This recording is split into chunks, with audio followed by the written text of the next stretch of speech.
ഓം ലളിതാംബികായേ നമഃ. ലളിത സഹസ്രനാമം എങ്ങനെ ജപിക്കാം എന്ന തുടക്കക്കാരുടെ ചോദ്യത്തിനുള്ള മറുപടിയുമായിട്ടാണ് ഇന്ന് വന്നത്. കുറച്ച് ചോദ്യങ്ങൾ കുറച്ച് കുട്ടികൾ ചോദിച്ചിട്ടുണ്ട്. അതിൻ്റെ മറുപടിയുമായിട്ടാണ് വന്നിരിക്കുന്നത്. അല്ലാതെ നിത്യവും പാരായണം ചെയ്യുന്ന അറിയുന്നവർക്കുള്ളതല്ല ഇത് വീണ്ടും പറയുന്നത് തുടക്കക്കാർക്കുള്ളത് മാത്രമാണ്. ഇതിൽ വല്ല പിഴവും വന്നിട്ടുണ്ടെങ്കിൽ ക്ഷമിക്കുക. തുടക്കക്കാർക്ക് മാത്രമുള്ളതായാണ് ഇത്. ലളിത സഹസ്രനാമം ഭഗവതിയുടെ 1000 നാമങ്ങളാണ്. ഇത് വളരെ ശ്രദ്ധയോടെ തന്നെ ജപിക്കേണ്ടതാണ്. അതിൻ്റെ മഹത്വം അറിഞ്ഞ് ജപിക്കുന്നതാണ് വളരെ ഉചിതം. ഓരോ അക്ഷരത്തിനും ഓരോ ശക്തിയുണ്ട്. അത്യധികം പ്രാധാന്യമുള്ളതാണ് ലളിത സഹസ്രനാമം എന്ന് നമ്മൾ ആദ്യമേ മനസ്സിലാക്കേണ്ടതാണ്. ഇത് ജപിക്കുമ്പോൾ കുടുംബ ഐശ്വര്യം വർദ്ധിക്കും. പിന്നെ നമുക്ക് ഗ്രഹപ്പിഴ അങ്ങനെ എന്തെങ്കിലും ഉണ്ടെങ്കിൽ അകന്നു പോകും. സന്താനങ്ങൾക്ക് പുരോഗതി, ദീർഘായുസ് എല്ലാം ലഭിക്കും. മാതൃസ്വരൂപിണിയാണ് ദേവി. അതുകൊണ്ട് തന്നെ ഭഗവതി അമ്മയായി നമ്മളെ അനുഗ്രഹിച്ചു കൊണ്ടേയിരിക്കും. നമ്മൾ നന്നായി ശ്രദ്ധാപൂർവം ജപിക്കേണ്ടതാണ്. നമ്മളെ സർവ്വ ആഗ്രഹങ്ങളും ദേവി സാധിപ്പിച്ചു തരുന്നതാണ്. ഇത് തുടങ്ങിയാൽ നന്നായി ജപിച്ചു തുടങ്ങണം. പിന്നെ എല്ലാ കാര്യവും ദേവി നോക്കിക്കോളും. ദേവിയെ ആത്മാർത്ഥമായി പ്രാർത്ഥിക്കുക എന്നുള്ളതാണ്. പ്രപഞ്ചത്തിലെ ശക്തിയെ ഉൾക്കൊള്ളിച്ചു കൊണ്ടുള്ളതാണ് ഈ ലളിത സഹസ്രനാമം. ഓരോ നാമത്തിനും അതിൻ്റേതായ പ്രാണശക്തിയുണ്ട്. നല്ല വൃത്തിയോടുകൂടി വേണം ജപിക്കാൻ. നിങ്ങളുടെ സർവ്വ ആഗ്രഹങ്ങളും ദേവി സാധിച്ചു തരുന്നതാണ്. ചൊല്ലിക്കഴിഞ്ഞാൽ ഫലം കിട്ടണമെങ്കിൽ ഭഗവതിയെ നന്നായി ധ്യാനിക്കാൻ ശ്രമിക്കുക. പിന്നെ ഒരു ചോദ്യം വന്നത് ഇടയ്ക്ക് വെച്ച് നിർത്താൻ പറ്റുമോ എന്നാണ്. ഇടയ്ക്ക് വെച്ച് നിർത്തിയാൽ കുഴപ്പമൊന്നുമില്ല. നിർത്തി നമുക്ക് ആവശ്യത്തിന് എണീറ്റ് പോവുകയെല്ലാം ചെയ്യാം. പക്ഷേ തിരിച്ചു വന്നാൽ വീണ്ടും ആദ്യം തന്നെ തുടങ്ങുന്നതാണ് അതിൻ്റെ ഉചിതം. പിന്നെ ഒരു ചോദ്യം വന്നത് തെറ്റിയാൽ കുഴപ്പമുണ്ടോ എന്നാണ്. നമ്മൾ ഒരിക്കലും ദേവിയുടെ നാമം അറിഞ്ഞുകൊണ്ട് ആരും തെറ്റിക്കാറില്ല. അഥവാ തെറ്റു വന്നാൽ ഒരു കുഴപ്പവുമില്ല. ദേവി അതെല്ലാം സഹിച്ച് അനുഗ്രഹിക്കുകയുള്ളൂ. നമ്മളറിയാതെ പറ്റുന്ന തെറ്റാണല്ലോ. അതുകൊണ്ട് അമ്മ അനുഗ്രഹിക്കുക തന്നെ ചെയ്യും. അതുകൊണ്ട് യാതൊരു പേടിയും വേണ്ട. എല്ലാവരും നന്നായി ജപിക്കാൻ തുടങ്ങുക. പിന്നെ എങ്ങനെയുള്ള സ്ഥലത്ത് നിന്ന്, അതാണ് അടുത്ത ചോദ്യം. എവിടെ ഇരുന്ന് ജപിക്കണം എന്നതാണ്. വൃത്തിയുള്ള ശുചിയുള്ള സ്ഥലത്തിരുന്ന് വേണം ജപിക്കാൻ. പൂജാമുറി ഉള്ളവരാണെങ്കിൽ പൂജാമുറിയിൽ നിന്ന് ജപിക്കുന്നത് വളരെ ഉത്തമമാണ്. ഇല്ലെങ്കിൽ നല്ല വൃത്തിയുള്ള സ്ഥലത്ത് നല്ല ഉചിതമായ വൃത്തിയുള്ള ഡ്രസ്സ് ധരിച്ച് നല്ല വസ്ത്രം ധരിച്ച് ജപിക്കുക. കഴിയുമെങ്കിൽ ദേവിയുടെ ഫോട്ടോ വയ്ക്കുക. ഇനി ഫോട്ടോ ഇല്ലെങ്കിൽ വേണമെന്നില്ല, നമ്മൾ മനസ്സിൽ ദേവിയെ നന്നായി പ്രാർത്ഥിച്ച് ജപിച്ചാൽ മതി. ഒരു കാര്യം എന്തായാലും ശ്രദ്ധിക്കേണ്ടതാണ്, മനസ്സ് ശുദ്ധമായിരിക്കണം. ശുദ്ധ മനസ്സോടെ ജപിച്ചാൽ ദേവി അത് കേൾക്കുന്നുള്ള കാര്യത്തിൽ യാതൊരു സംശയവുമില്ല. പിന്നെ മനസ്സിൽ ആവശ്യമില്ലാത്ത ചിന്തകൾ ഉണ്ടാകാൻ പാടില്ല. നല്ല ശുചിത്വത്തോടെ നല്ല വൃത്തിയുള്ള മനസ്സുകൊണ്ടും നല്ല രീതിയിൽ ഇരുന്ന് ജപിക്കണം. വേറെ ചിന്തകളൊന്നും വരാൻ പാടില്ല. ആവശ്യമില്ലാത്ത ശീലങ്ങൾ ഉണ്ടാകാൻ പാടില്ല. അങ്ങനെ ഇരുന്ന് നന്നായി ജപിക്കേണ്ടതാണ്. പിന്നെ ഒരു ചോദ്യം, പീരിയഡ്സിൽ ജപിക്കാൻ പാടുണ്ടോ എന്നുള്ളതാണ്. പീരിയഡ്സ് സമയത്തിൽ ജപിക്കുന്നതിന് യാതൊരു കുഴപ്പവുമില്ല. നമുക്ക് നന്നായി ജപിക്കാവുന്നതാണ്. പക്ഷേ നമ്മളെ വീടുകളിൽ ഇത് താല്പര്യമില്ലാത്തവരുണ്ടെങ്കിൽ, നമ്മൾ ഈ സമയങ്ങളിൽ ജപിക്കുന്നത് ഇഷ്ടമില്ലാത്തവരുണ്ടെങ്കിൽ നിങ്ങൾ തർക്കിക്കാനൊന്നും പോകേണ്ടതില്ല. നമ്മൾ ജപിക്കാതിരിക്കുക.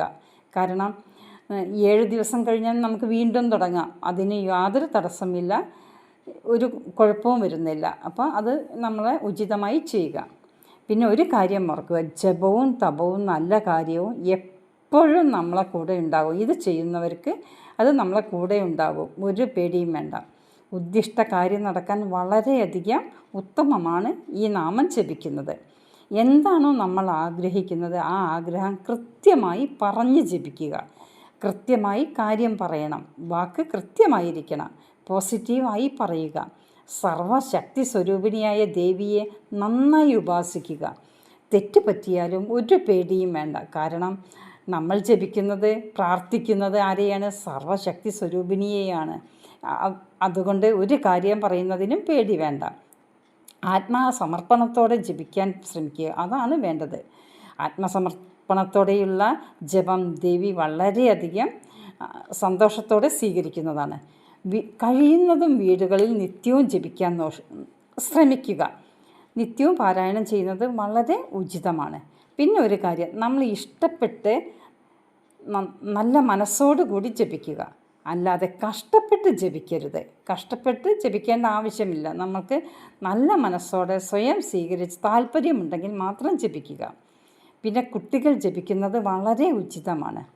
കുട്ടികൾ ജപിച്ചാൽ അവരുടെ എല്ലാ കാര്യങ്ങൾക്കും ഒരു നല്ല തീരുമാനം എടുക്കാൻ കുട്ടികൾക്ക് കഴിവുണ്ടാകുന്നതാണ്. ലളിത സഹസ്രനാമം ചൊല്ലിയാൽ എല്ലാം നേടും. ഇതാണ് ചുരുക്കി പറയാനുള്ളത്. നമുക്ക് സഹനശക്തി നമ്മൾക്കുണ്ടാകും. ആശയക്കുഴപ്പങ്ങൾ ഒരു വ്യക്തിക്കുണ്ടാകില്ല. എന്താ പറയുക, സ്പിരിച്വൽ പ്രാക്ടീസ് നിങ്ങൾ ചെയ്യൂ. നിങ്ങളെ ദേവി പ്രൊട്ടക്റ്റ് ചെയ്യുക തന്നെ ചെയ്യും, യാതൊരു സംശയവും വേണ്ട. പിന്നെ അമ്മമാർ വീട്ടിൽ ദിവസവും ഇത് പാരായണം ചെയ്താൽ കുട്ടികൾ അത് കേട്ട് അത് കണ്ട് അവർ ജപിച്ചുകൊള്ളും. അതുകൊണ്ട് തന്നെ ഇങ്ങനെ ജപിക്കുന്ന കുട്ടികളുടെ ഭാവി സുരക്ഷിതമായിരിക്കും. യാതൊരു പേടിയും വേണ്ട. എല്ലാവരും ലളിത സഹസ്രനാമം ജപിക്കൂ. ഇത് സാധാരണക്കാർക്ക് ജപിക്കാൻ പറ്റിയ ഒരു മന്ത്രമാണ്. അതുകൊണ്ട് തന്നെ ദേവിയുടെ ഈ 1000 നാമങ്ങൾ നമ്മൾ എല്ലാവരും വീടുകളിൽ ജപിക്കേണ്ടതാണ്. വീട്ടിൽ എല്ലാവർക്കും സമാധാനം, സന്തോഷം എല്ലാം ഉണ്ടാകും. സ്പിരിച്വൽ പ്രോഗ്രസ് ഉണ്ടാകും.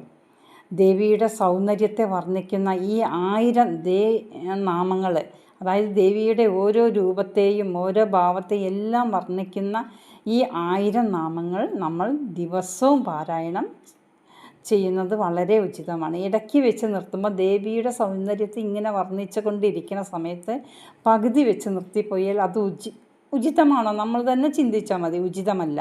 അതുകൊണ്ട് നിർത്തിയ സ്ഥലത്ത് നിന്ന് തുടങ്ങാതെ വീണ്ടും നമ്മൾ വന്ന് ആദ്യം മുതലേ ജപിക്കുന്നതാണ് അതിൻ്റെ ഉചിതം. പിന്നത്തെ ചോദ്യം, ഏത് സമയത്ത് ജപിക്കണം എന്നതാണ്. രാവിലെ ജപിക്കുന്നത് വളരെ ഉചിതമാണ്. സന്ധ്യാസമയത്ത് ജപിക്കുന്നതും വളരെ നല്ല കാര്യമാണ്. അടുത്ത ചോദ്യം, കുളിച്ചിട്ട് മാത്രമാണ് ജപിക്കാൻ പറ്റുന്നത്. ഇപ്പോൾ അതിരാവിലെ ബ്രഹ്മമുഹൂർത്തത്തിൽ ജപിക്കാൻ നമ്മൾ ഉദ്ദേശിക്കുകയാണെങ്കിൽ തല കുളിക്കാൻ എല്ലാവർക്കും പറ്റണമെന്നില്ല. അങ്ങനെയാണെങ്കിൽ ശുചിത്വത്തോടെയാണ് കിടന്നതെങ്കിൽ കാലും മുഖവും എല്ലാം കഴുകി ജപിച്ചാൽ മതി. ഇനി ഭാര്യാഭർത്തൃ ബന്ധമുള്ളവരോ അല്ലെങ്കിൽ മത്സ്യമാംസാദികൾ കഴിച്ചവരോ അങ്ങനെയുള്ളവർ മേല് കഴുകി ജപിക്കുന്നതാണ് ഉചിതം. തല കുളിക്കാൻ പറ്റുന്നവർ കുളിച്ച് ജപിക്കുന്നതാണ് വളരെ നല്ലത്. എല്ലാവർക്കും പറ്റണമെന്നില്ല. പറ്റാത്തവരെ മേല് കഴുകിയിട്ട് നന്നായി ജപിക്കുക. ഒരു കാര്യം ഉറപ്പാണ്, ഏത് പ്രശ്നങ്ങൾക്കുമുള്ള ഒരു പരിഹാര മാർഗമാണ് ലളിത സഹസ്രനാമം. ഇത് നമ്മളെ പുതുതലമുറ അറിഞ്ഞുകൊണ്ട് എല്ലാവരും ജപിക്കുകയാണെങ്കിൽ നമ്മളെ ഇനി വളരുന്ന കുട്ടികൾ, അതായത് കുടുംബ അന്തരീക്ഷം എല്ലാം വളരെ നല്ല രീതിയിൽ പോകുന്നുള്ള കാര്യത്തിൽ യാതൊരു സംശയവുമില്ല. അതുകൊണ്ട് എല്ലാവരും ഒന്നും പേടിക്കേണ്ടതില്ല. പിന്നെ രാത്രി 10 മണി മുതൽ പുലർച്ചെ 3 മണി വരെയുള്ള സമയങ്ങളിൽ ഇത് വായിക്കുന്നത് ഒരു ഉചിതമല്ല. പിന്നെ അതുപോലെ ഉച്ചയ്ക്ക് 12 മണി മുതൽ 3 മണി വരെയുള്ള ഈ സമയങ്ങളിലും ജപിക്കുന്നത് ഉചിതമല്ല. അതിരാവിലെ അല്ലെങ്കിൽ സന്ധ്യാവേളകളിൽ നമുക്ക് ജപിക്കാവുന്നതാണ്. പിന്നെ സൗകര്യത്തിനനുസരിച്ച് നമുക്ക് ഈ 2 സമയങ്ങളിലല്ലാത്ത ഏത് സമയത്തും നമുക്ക് വേണമെങ്കിൽ ദേവിയെ നന്നായി ജപിക്കാവുന്നതാണ്. കാരണം ദേവി എല്ലാം അറിയുന്നവരാണ്, നമ്മളെ എല്ലാ കാര്യങ്ങളും. അപ്പം നമ്മൾ എങ്ങനെ പ്രാർത്ഥിച്ചാലും ദേവി അതിലൊരു തെറ്റും കാണില്ല. അറിഞ്ഞുകൊണ്ട് എന്തായാലും നമ്മൾ തെറ്റ് പറ്റില്ല. അറിയാതെ ഏതൊരാൾക്കും തെറ്റ് പറ്റാറുണ്ട്. അങ്ങനെ വരുന്ന തെറ്റുകൾക്ക് നമ്മൾ പേടിക്കേണ്ടതില്ല. ദേവി അതെല്ലാം ക്ഷമിച്ച് നമ്മളെ അനുഗ്രഹിക്കുന്നതാണ്. അതുകൊണ്ട് എല്ലാവരും ലളിത സഹസ്രനാമം വീടുകളിൽ നിത്യം പാരായണം ചെയ്യുക. പുതുതലമുറ അത് കണ്ടുപഠിച്ച് നമ്മളെ ജീവിത സാഹചര്യം, നമ്മളെ സംസ്കാരം എല്ലാം വളർത്താൻ നന്നായി കഴിയട്ടെ. ഇത് എല്ലാവരും ചോദിച്ചതിനുള്ള ഉത്തരമായി എന്ന് വിശ്വസിക്കുന്നു. വല്ല തെറ്റുകളും ഉണ്ടെങ്കിൽ എല്ലാവരും ക്ഷമിക്കുക. ഇനി വേറൊരു ദിവസം ലളിത സഹസ്രനാമത്തിൻ്റെ അർത്ഥവുമായി വരുന്നതാണ്. ഇപ്പോൾ ഈ കുട്ടികൾ ചോദിച്ചതിനുള്ള പുതുതലമുറ, അതായത് പുതിയ തുടക്കക്കാർക്കുള്ള ഒരു മറുപടി മാത്രമാണിത്. നിത്യം പാരായണം ചെയ്യുന്നവർക്കല്ല, തുടക്കക്കാർ ഇതുപോലെ ചെയ്യുക. പിന്നെ എല്ലാം ദേവി നോക്കിക്കൊള്ളൂ, ഒന്നും പേടിക്കേണ്ടതില്ല. എല്ലാവരും വീടുകളിൽ ദിവസവും പാരായണം ചെല്ലുക. പാരായണം ചെയ്യുന്നത് വളരെ ഉചിതമാണ്. സർവ്വ ഐശ്വര്യത്തിനും സാമ്പത്തിക പുരോഗതിക്കും ജോലി തടസ്സങ്ങൾ മാറാൻ വീട്ടിലെ എല്ലാ അന്തരീക്ഷങ്ങളും സമാധാനം, സന്തോഷം, സാമ്പത്തികം എല്ലാ കാര്യങ്ങളും നമ്മൾ ശ്രദ്ധിക്കേണ്ടത് യാതൊരു കാരണവുമില്ല, നമ്മൾ ശ്രദ്ധിക്കേണ്ട ഒരു ആവശ്യമില്ല. ദേവി എല്ലാം നമുക്ക് നേടിത്തരും. അതുകൊണ്ട് നമ്മൾ ദേവിയെ ഭജിച്ചാൽ മാത്രം മതി, വേറെ ഒന്നും ചെയ്യേണ്ട. എല്ലാവരും ലളിത സഹസ്രനാമം ജപിക്കുക. എല്ലാ പ്രശ്നങ്ങൾക്കും പരിഹാരമാർഗമായ ലളിത സഹസ്രനാമം എല്ലാവരും ജപിക്കുക. അടുത്ത ദിവസം വേറൊരു വിഷയമായി വരാം.